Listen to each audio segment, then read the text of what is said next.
Travel with George में आपको खुशामदीद कहते हैं। काइंडली मेरा चैनल सब्सक्राइब करें और बेल आइकन भी दबा दें। ईद उल अज़हा कुर्बानी का दिन।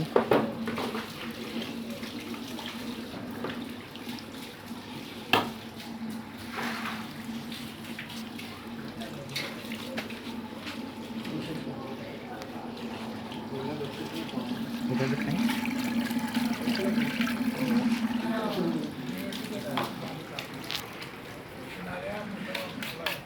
अच्छा